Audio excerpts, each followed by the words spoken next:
Shalom Bapak Ibu, Saudara-saudari sidang jemaat yang kekasih dalam Tuhan. Kembali lagi pada saat ini saya ingin mengajak kita menggumuli kebenaran firman Tuhan.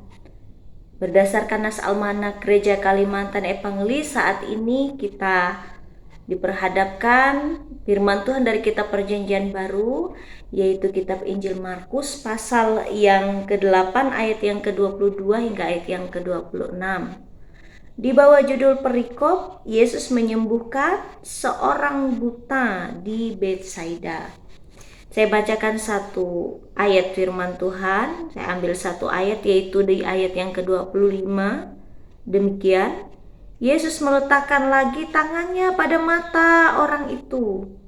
Maka orang itu sungguh-sungguh melihat dan telah sembuh, sehingga ia dapat melihat segala sesuatu dengan jelas. Saya memberi tema untuk renungan kita pada saat ini ialah dari buta hingga melihat.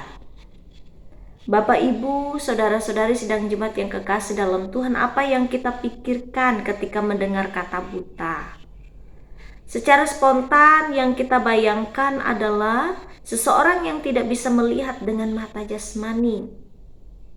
Tetapi buta juga sering digunakan untuk melengkapi istilah yang melabeli seseorang yang tidak paham tentang sesuatu. Contohnya buta huruf, buta teknologi, buta warna, dan yang lebih parah lagi buta hati. Semakin parah lagi ketika buta rohani. Nah, Betsaida, Bapak Ibu sidang jemaat yang saya kasih dalam Tuhan, lokasinya diprediksi dekat dengan Kapernaum.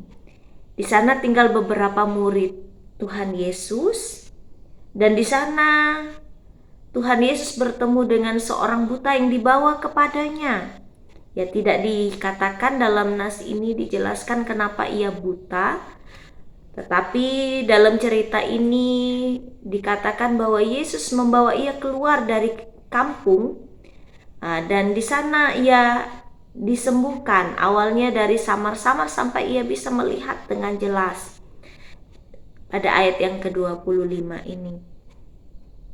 Kemudian juga setelah itu bahwa setelah ia disembuhkan, dipulihkan, Tuhan Yesus melarang ia kembali lagi masuk ke dalam kampung itu, melainkan kembali ke rumah.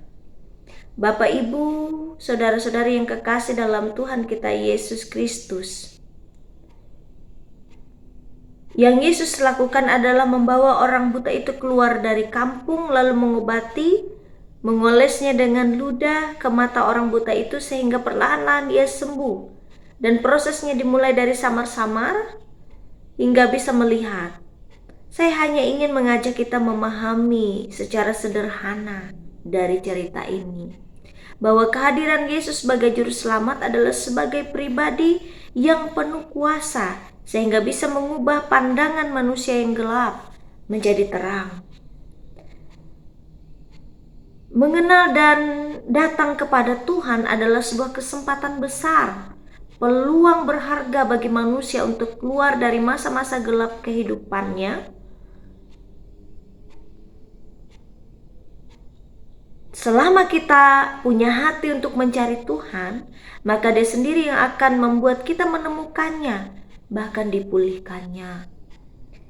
Dalam kitab ini tidak ditulis alasan Yesus melarang orang buta itu yang disembuhkan itu kembali masuk ke kampung, melainkan ia menyuruh orang buta itu pulang kembali ke rumahnya.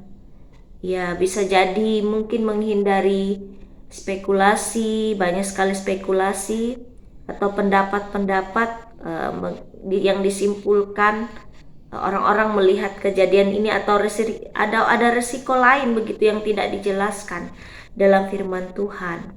Namun saya hanya mencoba memaknai bahwa dari kisah ini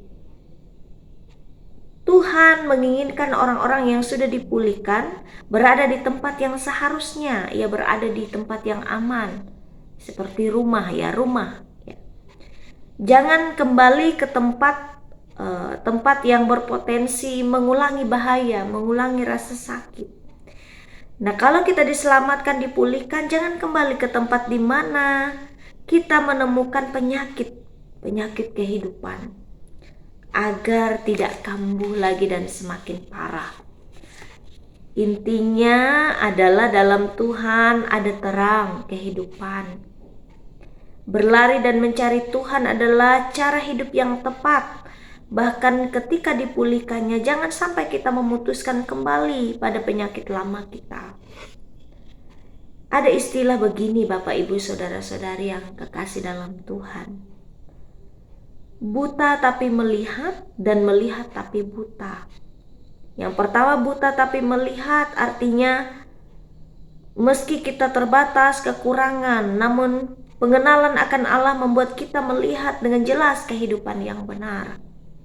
Sementara melihat tapi buta adalah situasi di mana kita sudah diberi kemampuan, namun kita membatasi diri untuk tidak berbuat apa-apa, tentunya untuk hal-hal yang baik dan benar. Kita datang kepada Tuhan untuk dipulihkan dari kehidupan berdosa. Jangan sampai kita kembali lagi kepada dosa, melainkan carilah tempat yang aman dan jadilah berkat. Bila firman Tuhan pada saat ini juga mengajari kita, ketika Tuhan mengajak kita keluar dari kebutaan, keluar dari kegelapan, untuk melihat dengan begitu jelas dan terang. Jangan sampai kita kembali lagi menjadi orang-orang yang sudah bisa melihat dengan jelas, tetapi malah mengalami kebutaan, baik buta hati, bahkan mungkin buta secara rohani. Tuhan menolong dan memampukan kita. Amin. Kita berdoa. Terima kasih untuk firman Tuhan yang boleh kami gumuli bersama. Biarkanlah Tuhan kami yang dulunya sebagai manusia yang buta untuk melihat terang, melihat kebenaran, melihat kasih Allah. Kini kami dapat melihat dengan jelas tentang kebenaran dan kasih Allah. Jangan lagi kami buta hati untuk melakukannya dalam kehidupan kami. Berkati kami umat-Mu, agar kami yang dari buta hingga melihat, kemudian Tuhan pakai menjadi berkat dimanapun kami berada. Pimpin, pelihara, dan berkati kami umat-Mu. Dalam nama Tuhan Yesus kami berdoa. Amin. Terima kasih sudah mendengarkan firman Tuhan. Tuhan menyertai dan memberkati kita. Shalom.